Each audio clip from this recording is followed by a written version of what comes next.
मैं मिट्टी के बर्तन भी बनाना बताऊंगी और इसका प्रोसेस क्या है। खाना बनाने से पहले इन बर्तनों में क्या क्या प्रोसेस होते हैं वो भी मैं बताने वाली हूँ। तो मेरी वीडियो को लास्ट तक जरूर आप देखें, आपके लिए फायदेमंद होंगे। तो देखिए, ये खाने बनाने से पहले हम बर्तनों को जब लाते हैं तो पानी में जैसे ओवरनाइट रखना है, पूरी रात इसे डुबो करके रखना है। बर्तनों को पूरी अच्छी तरह से डुबाना है। देखिए, छोटी सी कटोरी में ले रखी हूँ, इसे भी अच्छी तरह से मैं पानी में डुबो दी हूँ। सारे बर्तनों देखिए कितने अच्छे सुनहरे, रात भर इसे पानी में पूरी बाल्टी को भर देना है और पूरी रात इसे छोड़ देना है इसी तरह। और कुछ भी प्रोसेस नहीं है इसका, बस रात भर पानी में रखने दे। देन आप उसके सुबह सुबह उठ करके इसे धूप में रखना है।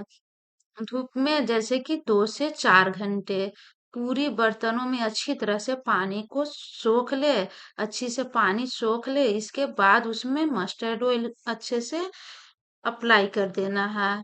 दोनों तरफ अप्लाई करना है, जैसे कि इस तरह भी एक भी नहीं छूटनी चाहिए जगह। अच्छे से अप्लाई करना है और अप्लाई करने के बाद पीछे से भी, उसके बाद आगे से भी, दोनों तरफ से अप्लाई करना है। उसके बाद जब तेल को भी, जैसे ही हम पानी को सुखाए वैसे तेल को भी सुखाना है, दोनों तरफ से सुखाना है। पलट के भी 10-15 मिनट छोड़ दे और फिर उसे सीधे भी करके आधे 1 घंटे छोड़ दे। और मैं धूप में गई थी इसलिए मैं आसपास के नज़ारे भी आपको दिखा दी कि कितने अच्छे नज़ारे हैं। ये कुछ पक्षी उड़ रहे थे आसमान में, मैं बहुत खुश हो रही थी देख करके, और बहुत अच्छे दिखते हैं। ऊपर में छठ पूजा होता है इसलिए मैं वो भी आपको दिखा दे रही हूँ। अब उसके बाद क्या है कि कुछ आजकल मटर के सीजन चल रहे हैं, ठंड के दिनों में बहुत अच्छे फ्रेश फ्रेश मटर आते हैं। तो मैं ये मटर छेमी लाई हूँ मार्केट से और इसे अच्छी तरह से दाने को इसमें से मैं निकाल दी हूँ अच्छे से।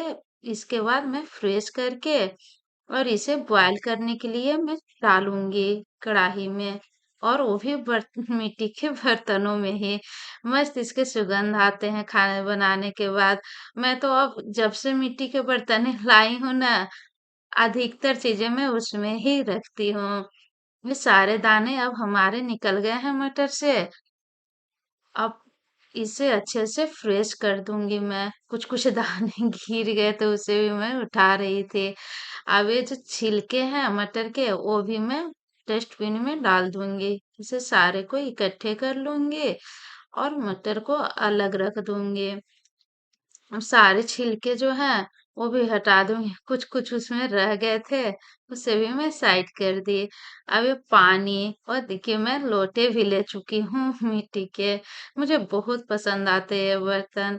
और मैं इसमें 2 लोटा का करीब इसमें पानी ऐड कर रही हूँ। और चावल को मैं पहले से ही फूलने डाल रखी थी। अब इसमें मैं मटर को बॉयल करने डाल दूंगी और दूसरे हांडी में देखिए मैं चावल डाल रही हूँ। उधर मटर हमारे बॉयल हो रहे हैं, इधर मैं चावल डाल रखी हूँ। चावल को 2 से 3 घंटे तक फूलने दे तभी आप डालें, क्योंकि हमारे घर में अरबे चावल नहीं खाते हैं। उसने चावल मैं खाती हूँ इसलिए 2 से 3 घंटे में उसे फूलने डाल दी थी। देन में उसे पकाऊंगी। वैसे क्या होंगे कि सॉफ्ट भी होंगे और जल्दी पक भी जाएंगे। अब इसमें चावल में घी भी ऐड करना जरूरी है, नहीं तो हमारे हांडी में जो भात है वो चिपक जाएंगे। अब इसे अच्छे से ढक देंगे। और उधर हो गए हमारे दाल के प्रोसेस। अब देखिए हींग, हींग बहुत जरूरी होता है डालना। ये मटर के जो दाल है ये किसी किसी को गैस भी बना सकता है, एसिडिटी प्रॉब्लम हो सकती है, इसलिए मैं इसमें थोड़े हींग ऐड की हूँ।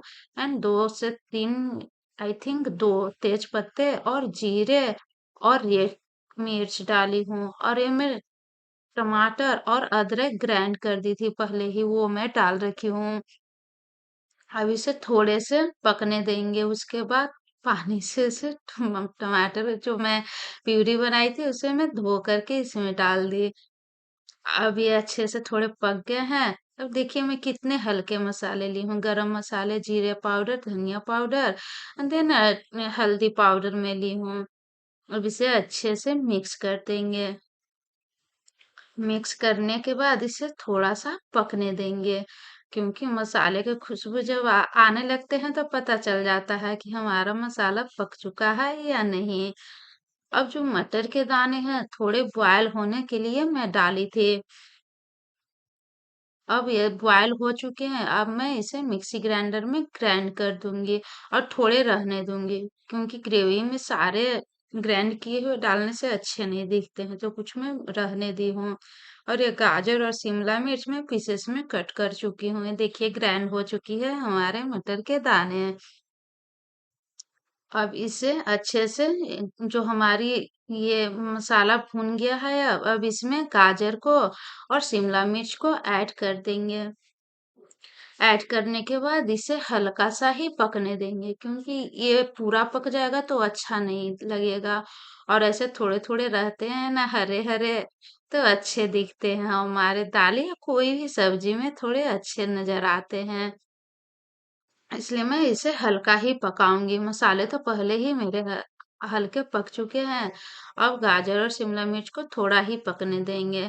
देन अब इसमें मैं डालूंगी दाल। दाल को डालने के लिए क्या होता है ना कि वो हमारे जो मिक्सर ग्राइंडर है उसमें हल्के हल्के चिपक जाते हैं, तो उसको भी मैं बाद में अच्छे से फ्रेश कर दूंगी। अच्छे से देखिए इसे मैं मिक्स कर रही हूँ।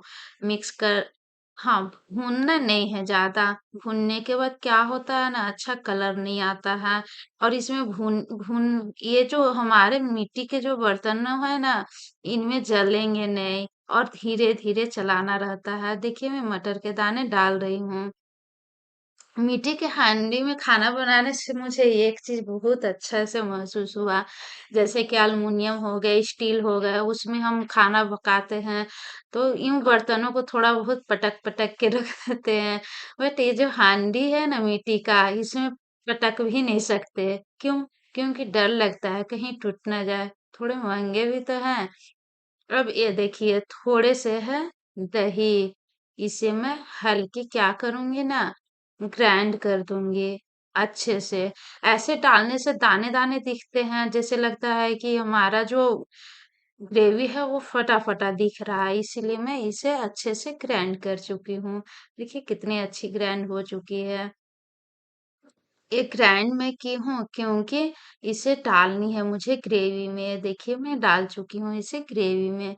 अब अच्छे से इसे मिक्स कर देंगे। पानी भी थोड़ा ऐड कर देंगे क्योंकि मुझे पकाना है। आप अपने अकॉर्डिंग डाल सकते हैं, जैसे कि, घर में जितने मेंबर हैं उतने अकॉर्डिंग आप डाल सकते हैं पानी। ज्यादा पानी भी हो जाएगा तो टेस्ट अच्छा नहीं आएगा, इसलिए थोड़ा ही ऐड करें। अभी जो हमारे थोड़े मटर बच गए थे उसे मैं डाल दी हूँ। देखिए कितने अच्छे दिख रहे हैं। मैं प्याज लहसुन वगैरह नहीं ऐड की हूँ, क्योंकि मुझे खाना जी को भोग लगाना था, इसलिए मैं प्याज लहसुन ऐड नहीं की हूँ इसमें। बट मैं क्या बताएं, इसके खाने खा करके बहुत मजा आया। अब अपने टेस्ट के अकॉर्डिंग इसमें सॉल्ट ऐड करेंगे। अब सॉल्ट ऐड करने के बाद इसे अच्छे से और थोड़ा पकने देंगे। अच्छे से मिक्स करते रहेंगे, क्योंकि दही जो डालने के बाद क्या होता है ना कि मुझे मिक्स करना होता है, नहीं तो फटा फटा रह जाएगा।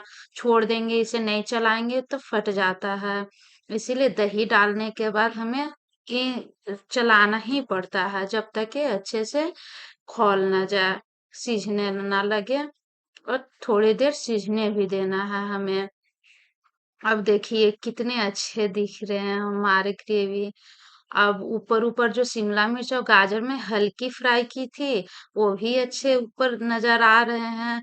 और अब हमारे चावल भी पक ही चुके होंगे, तो अब मैं उसे भी आपको दिखाऊंगी। हांडी में चिपकेंगे भी नहीं, क्योंकि मैं उसमें थोड़े घी ऐड की थी।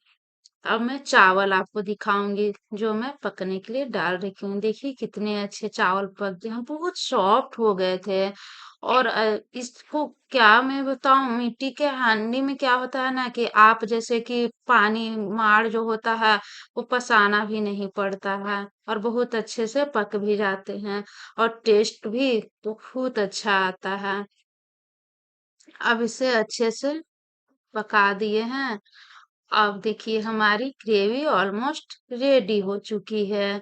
अब ये कुछ गांव से आए थे हमारे घर चरौरी, इसको चावल के बनते हैं। इसे मैं अच्छे से तेल में फ्राई कर चुकी हूँ, क्योंकि ये है मटर ग्रेवी, उसके साथ ये चरौरी बच्चे बहुत पसंद करते हैं। हमारे घर में ऑलमोस्ट सभी को बहुत पसंद है, तो इसमें थोड़े तल दी हूँ। अब ये हो गए हैं रेडी। अब चावल भी रेडी हो चुके हैं। अब मैं कान्हा जी के लिए प्लेट तैयार कर रही हूँ, उनको भोग भी लगानी है मुझे। तो ये हो गए हैं हमारे कान्हा जी के लिए प्लेट रेडी। बहुत अच्छे लगते हैं ये जो हमारे बिना लहसुन प्याज के जो खाने हैं, बनाने में भी बहुत मजा आता है। मैं कान्हा जी को भोग लगाने के लिए जा रही हूँ। अब धीरे धीरे उनको खाना को ठंडा भी करना था हमें, तो मैं धीरे धीरे हाथों से इसे मिक्स करके और कान्हा जी को मैं धीरे धीरे, जैसे कि वहां पे 10 वो भी जरूरी है। तो ये मैं कान्हा जी के लिए लेकर के आ गई हूँ प्लेट। अब मैं कान्हा जी को जो भोग लगा है उस खाने को सारे खाने में मिक्स कर देंगे। मिलते हैं नेक्स्ट व्लॉग में, तब तक के लिए टेक केयर।